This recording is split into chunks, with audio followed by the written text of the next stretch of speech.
To quote the great Michael Scott, I'm not superstitious, but I am a little stitious.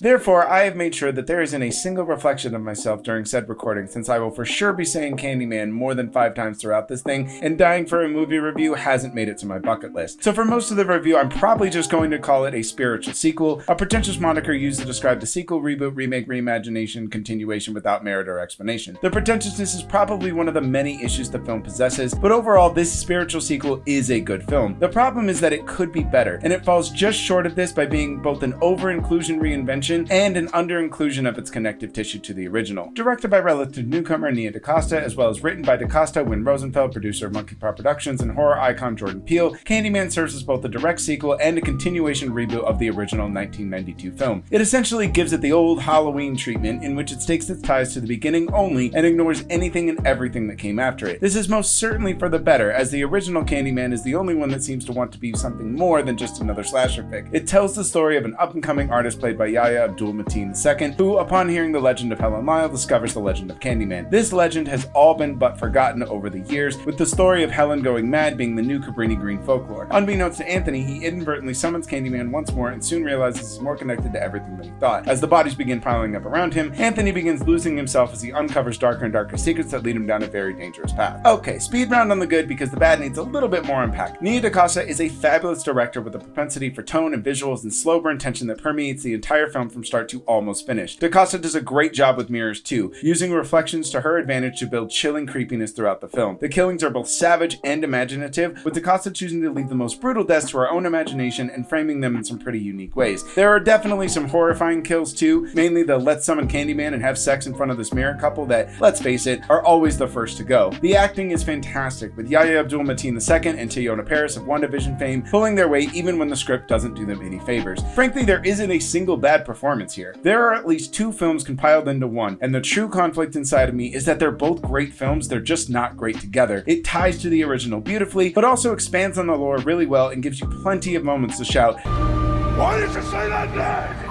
There is a haunting creep factor all throughout the film, and both movies are served better for what's created. Okay, in speed round, because the problem with Candyman is that these 2 great films don't make one single great one. They feel as though they're competing for your affection, with one revelation in one movie leaving a gaping hole in another. I can't stress enough without spoiling the film how disjointed the spiritual sequel ends up being, especially once we get to the 3rd act and everything we've been working towards crumbles into dust. Seriously, this felt like an MCU 3rd act where everything we've come to love about subtlety and nuanced character development gets thrown away for a big CGI battle. Okay, there's no in-game Cap holding Mew Mew on your left here, but it certainly feels rushed and out of place, with any good idea being abandoned for a generally bad one that leads to more confusion than resolution. Plus, the film doesn't even obey its own laws, and when we get to the end, none of those laws that literally created the lore matter, if much at all. The film wants to be a direct sequel to the original, but also wants to tell its own expanded story, and the spiritual sequel would be better served if it simply picked one of these and stuck with it, rather than constantly asking us to bounce back and forth between the 2. Sorry, but the juggling act doesn't hold up, and ends up making the film way more narratively messy than it needs to be. This, plus some strange editing choices, force the film to struggle to make sense at times, but also disguise their social commentary. If you're familiar with the original, you know that this is a driving force of the film, but it never feels trite or overbearing. Here, there are countless discussions about gentrification, racial inequality, centuries of black pain and trauma, police brutality, cultural appropriation, artistic expressions, and black exploitation. But because the film is so scattered and sprawling in its narrative, it doesn't quite take the necessary time to really make these things feel organic and purposeful. Most of them simply come off incredibly heavy-handed, and even in the context of Candyman, seem more like an outsider explaining what happens when you have white cops in black neighborhoods than someone trying to convey the pain and suffering and consequences of that experience. There's no complexity to some of the very complex social issues, so instead of really getting into the experience and consequences of an overly policed housing project like Cabrini Green, the brief interactions with police paint them as evil, stereotypical movie cops rather than characterizing them within the framework of the social commentary it's hoping to express. The original film opts to show us these things through Helen's ignorant investigations into a world she didn't fully understand. Here, the spiritual sequel decides to tell you everything outright without ever giving anyone an opportunity to digest its overall meaning. You can't just say gentrification and then have everyone be like, oh yeah, that's bad, okay, next topic. The editing only exasperates these glaring narrative issues, with Candyman abruptly cutting back and forth from scene to scene through very strange flashbacks. These flashbacks not only feel wildly misplaced and out of left field, but their inclusion never has any legitimate payoff. There's at least one that took me the majority of the film to understand what it was and who it was for, and that one never has any impact or payoff on on the overall events of Candyman. It feels like spare parts from an early draft that somehow found their way in here. This is one of those rare instances where the film could actually benefit from a little bit more, cutting some of the fat and adding in more relevant narrative puzzle pieces. You know I'm a huge advocate for eliminating the 2-hour standard for movies, but Candyman could do without the flashbacks and add a good 15 to 20 minutes of purpose and meaning. What this spiritual sequel lacks most is a compelling Candyman. Tony Todd is quintessential to that gravitas of the character, and even though the original film was always Helen's story, Todd's performance and booming voice and presence is what has endured some 30 years later. This spiritual sequel doesn't have that and is sorely missed and worse off for it. While I appreciate the desire to expand the lore of the character beyond one single entity and create the literal manifestation of black pain and suffering, not using Tony Todd as the face of this new idea is a major fault not just for the character himself, but for how interesting the overall story is. I guess I can say this, if you're a fan of the original, I'd say it's worth checking out even if the writing isn't as good or holds the film back. If you're not a fan of the original or haven't seen it, you're probably going to be more confused than scared. Candyman is a visually stunning, well-acted, albeit flawed horror continuation that probably won't stand the test of time as well as the predecessor it's based on, but it's still worth seeing if it's your kind of thing. Okay, I've said Candyman like 13 times now, so I'm gonna go ahead and smash all the mirrors I have in my house and hope to God I survive long enough to review Shang-Chi next week.